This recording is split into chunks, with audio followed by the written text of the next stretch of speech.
오늘 시간에는 나의 집주인은 누구인가? 라는 제목으로 하나님 말씀 증거하도록 하겠습니다. 우리가 여행을 좀 한 주, 두 주, 세 주 오랜 시간 떠났다가 다시 집에 돌아와 보면 집안에서 쾌쾌한 냄새가 납니다. 특별히 부엌 싱크대와 화장실 토일렛과 또 샤워실 하수구에서 이제 많은 냄새가 납니다.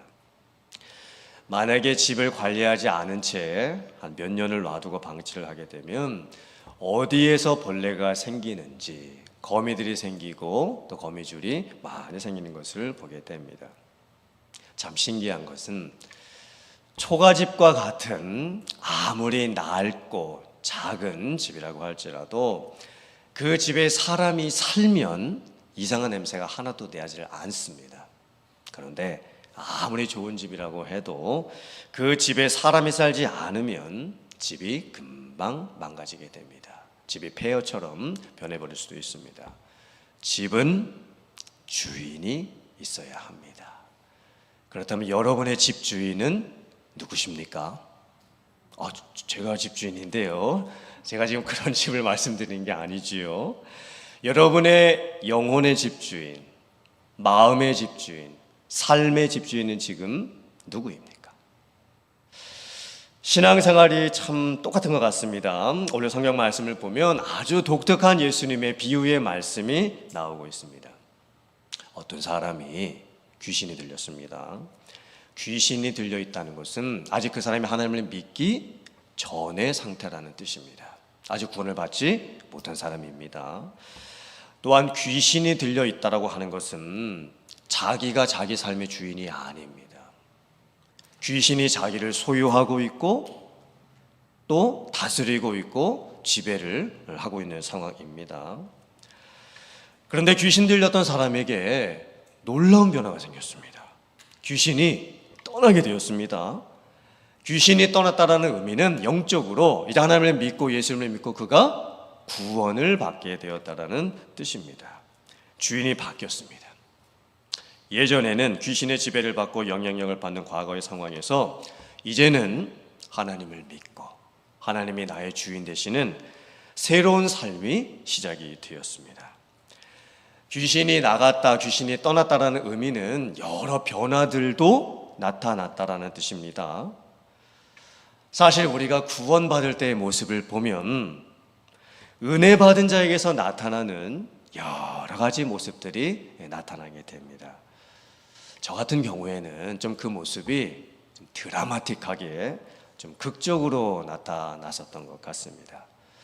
제가 바뀌어도 정말 너무 많이 순식간에 바뀌게 되었습니다. 제 자신도 그 바뀐 모습에 놀랐고 초등학교 4학년 때부터 같은 교회에서 신앙생활하면서 저를 옆에서 늘 지켜봤던 저의 아내도 많이 놀랐고 제 교회 친구들도 제가 변화되는 모습으로 인해서 너무나 많이 놀랐습니다. 그때 제가 어떤 변화들이 있었냐면 첫째는 제가 살아있다라는 것에 대한 기쁨과 감사가 너무 크게 느껴졌습니다. 전에는 제가 대학교 2학년 때 어머니 돌아가시고 나서 4년 정도 긴 방황을 하면서 사람은 왜 살아야만 하는가? 사람은 또한 왜 죽어야만 하는가? 이 질문이 너무 컸습니다. 고민과 상실감이 너무나 컸습니다. 솔직히는 제가 살아있어도 살아있는 것까지 느껴지지가 않았습니다. 그런데 제가 구원받고 나서 저에게 첫 번째 고백됐던 기쁨과 감사는 제가 살아있음에 대한 감사였습니다. 생명이라고 하는 것이 얼마나 소중한 것인지, 그 생명을 하나님께서 저에게 주신 것이고 저는 아직 살아있는 것이고 저의 코에는 호흡이 돌고 저의 몸에는 피가 돌고 있다는 이 살아있음이 얼마나 감격스러운 것인지 몰랐습니다. 걷는 것, 뛰는 것, 먹는 것, 자는 것 모든 게 신기했습니다. 제가 그 전에 매일처럼 했던 일인데도 불구하고 정말 새롭게 느껴졌습니다. 둘째는 제가 구원받은 것에 대한 기쁨과 감사였습니다. 주는 그리스도시요 살아계신 하나님의 아들이시니이다. 이 고백이 저의 신앙의 고백이 되었고 예수님께서 나를 위해서 죽으시고 예수님의 죽음으로 인해서 내 죄를 용서함을 받았고 또 내가 구원받은 하나님의 자녀로 살아가게 된다는 것이 얼마나 큰 기쁨인지 새롭게 느껴졌습니다. 셋째는 제 주변에 보이는 모든 것이 신기하게 느껴졌습니다. 하늘에 있는 구름도 신기했고 불어오는 바람도 신기했고 새들이 날아다니고 꽃이 피어 있고 사람들이 살아가는 그 모습들이 너무나 신기하고 오묘하고 조화롭게 느껴졌습니다. 내 눈에 보이는 모든 것이 하나님의 작품이고 나 또한 하나님이 만드신 단 하나밖에 없는 작품이라는 것을 깨달으면서 참으로 너무나 신기했습니다. 아마 여러분들께도 구원받았을 때의 그 기쁨과 감격과 감사가 다 있으실 겁니다. 구원을 받게 될 때 반드시 달라지게 되는 것, 변화되는 것, 그 모습들이 나타나게 됩니다. 교회를 처음 다니고 신앙생활을 처음 시작할 때도 분명히 기쁨과 감사가 넘치게 되지요. 그래서 오늘 말씀을 보면 귀신이 그 사람에게서 나가고 나서 귀신이 다시 그 사람에게로 들어가려고 했을 때 다시 못 들어갔습니다. 그 이유가 무엇일까요? 그 사람의 영혼의 집이 깨끗이 수리가 되고 깨끗이 청소가 되었기 때문입니다. 예수님을 믿고 구원을 받아서 새롭고 변화된 모습이 그에게 생겼기 때문이지요. 그런데 문제가 생겼습니다. 그 귀신이 나갔다가 자기 혼자서는 그 사람에게로 다시 들어가지 못하니까 이번에는 자기보다 더 세고 강한 7 귀신을 데리고 그 사람에게 다시 들어가게 됩니다. 그러자 그 사람의 예전 형편이 더 심하게 변해버리고 말았습니다. 그 전에 귀신이 들려 있었던 그 모습보다 이제 7 귀신이 그 안에 들어가게 되니까 그 모습이 그 옛 모습보다 더 심하게 나쁘게 변해버리고 말았던 겁니다. 예수님께서 이 비유를 왜 하고 계시는 걸까요? 이 비유의 궁극적인 핵심의 뜻이 무엇일까요? 우리가 구원을 받고 나서 일시적으로 구원의 기쁨과 감사가 있었는데 그 이후에 구원의 삶에 있어서 계속되는 은혜가 공급되지 못하고 말씀 생활과 기도 생활의 충만함이 이어지지 못해서 우리의 영혼의 집주인이 또다시 바뀔 수도 있다라는 뜻입니다. 예배드리고 말씀 보고 기도하고 은혜가 공급되면 하나님의 주인이 되시는 삶을 살다가 그 생활이 오래가지를 못합니다. 금방 주인이 바뀌어버리게 되지요. 이제 내가 또 주인이 됩니다. 그리고 내 마음대로 사는 삶이 되고 맙니다. 바쁘고 피곤하고 지치고 할 일 많고 쉬고 싶고 귀찮고 그러다 보니 이제 교회도 잘 나가지 않게 됩니다. 예배도 잘 드리지 않습니다. 말씀 보고 기도한 지 정말 오래되었습니다. 그러자 이제 내 삶의 주인이 나에게서 사단으로 바뀌고 맙니다. 사단의 시험과 유혹에 완전히 넘어가서 이제는 내가 구원받은 자의 그런 모습도 다 없어져 버리고 세상 사람들과 똑같아져 버렸습니다. 아니 어쩌면 세상 사람들보다 더 못한 모습으로 전락해버리고 말았습니다. 결국 오늘 이 예수님의 비유의 말씀의 핵심은 예수님을 믿고 구원을 받았음에도 불구하고 그 영혼의 주인, 마음의 주인, 삶의 주인이 하나님이 되시지 못하고 오히려 하나님을 처음 믿었을 때보다 신앙생활을 더 잘 못하게 되고 오히려 교회를 처음 다녔을 때보다 신앙생활을 지금은 더 못하게 되는 그런 안타까움에 대한 말씀인 겁니다. 예수님께서 이 비유의 말씀을 하셨을 때 그 말씀을 듣고 있었던 어떤 한 여인이 소리를 높여서 말을 합니다.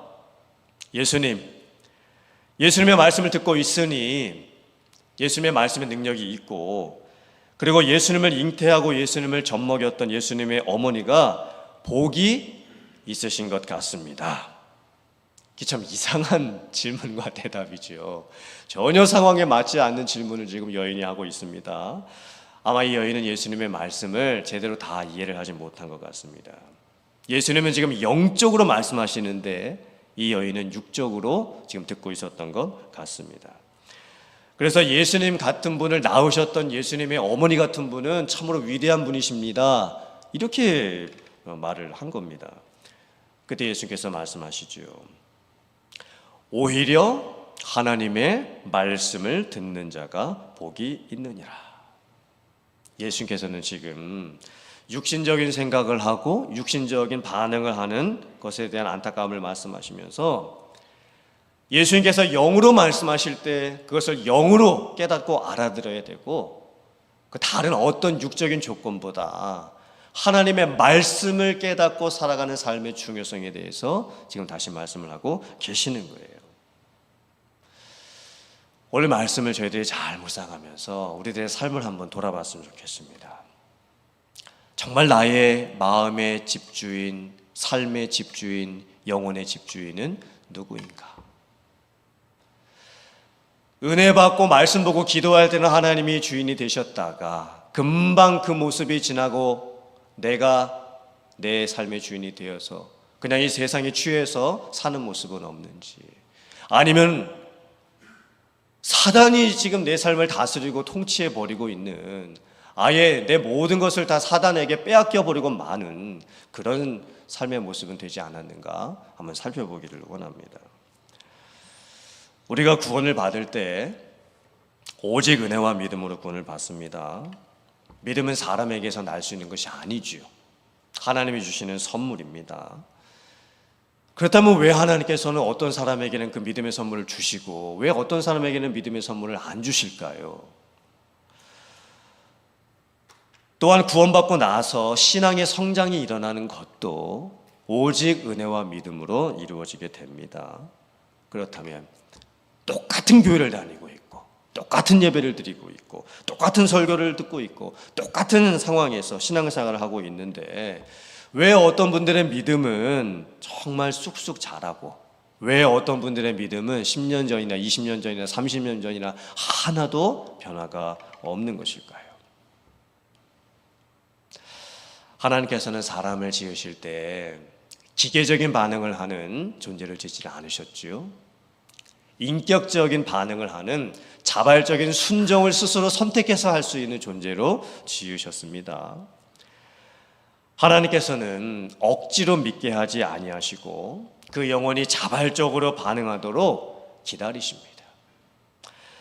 어쩌면 그 기다리시는 하나님의 마음이 얼마나 안타깝겠습니까?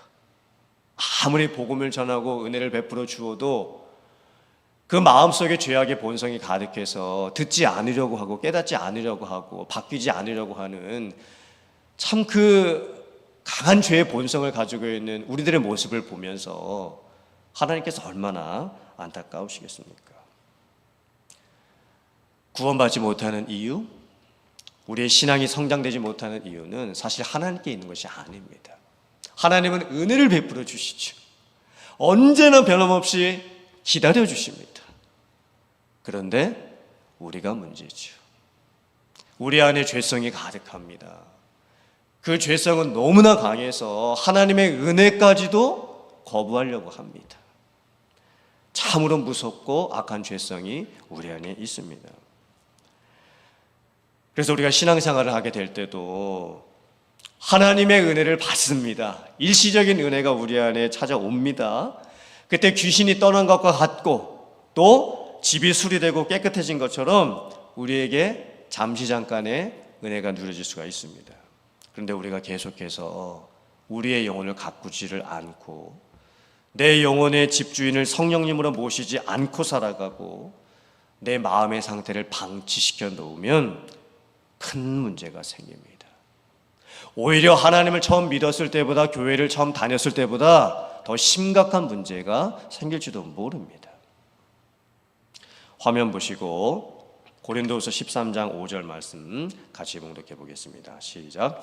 너희는 믿음 안에 있는가? 너희 자신을 시험하고 너희 자신을 확증하라.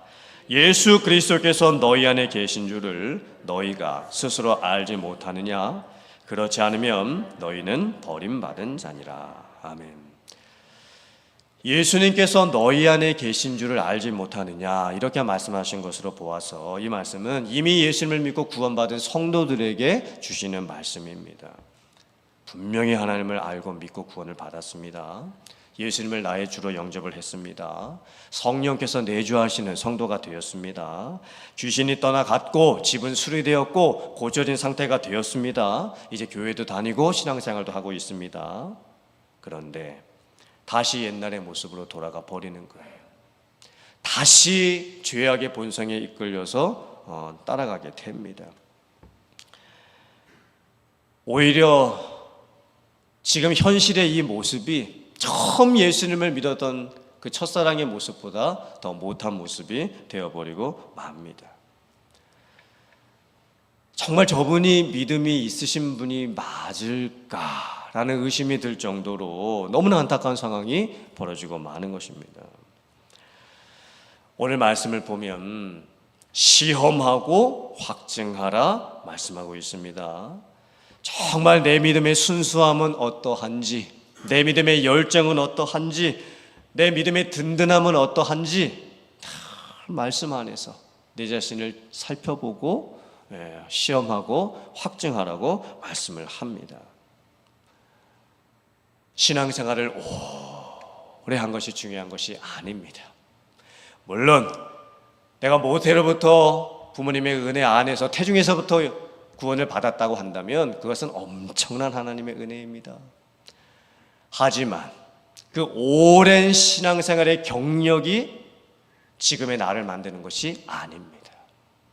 매일매일의 삶 속에서 하나님의 말씀 안에 거하고 기도로 깨어있고 성령 안에서 살아가게 될 때 진정 우리 안에 우리의 집주인이 바뀌고 하나님의 주인 되시는 그런 놀라운 삶이 될 줄 믿습니다. 라오디게아 성도들은 책망을 받았지요. 뜨겁지도 아니하고 차지도 아니하도다. 미지근하니 내가 입에서 토해내버리겠다. 참으로 심각하고 무서운 책망이었습니다. 우리의 믿음과 우리의 신앙의 성장이 세월이 지나면 지날수록 더 충만해져 가고 성령께서 우리를 다스리시는 그런 충만함이 넘쳐날 수 있기를 주님의 이름으로 축원합니다. 하나님께서 나의 삶의 주인이 되시는 삶, 성령께 늘 이끌려 순종하면서 따라갈 수 있는 순종의 삶, 하나님을 믿었던 첫사랑의 그 감격과 그 뜨거움보다 오히려 지금 여기 이 자리에서의 나의 신앙의 모습이 더 충만하고 뜨겁고 열정 넘치는 여러분들 되시기를 주님의 이름으로 축원합니다. 그리고 혹시나 우리들 주변에 정말 믿음이 연약해져 있고 또 믿음이 떨어진 것이 내 눈에 보이는 그렇게 안타까움이 느껴지는 분들이 우리 주변에 있다면 우리가 서로를 찾아가고 또 말씀으로 격려하며 또 기도해 줌으로써 서로 간에 믿음 안에서 세워갈 수 있는, 그래서 우리 모두가 든든함 가운데 서갈 수 있는 그런 귀한 모습이 나타나는 여러분들 다 되실 수 있기를 주님의 이름으로 축원합니다. 아멘.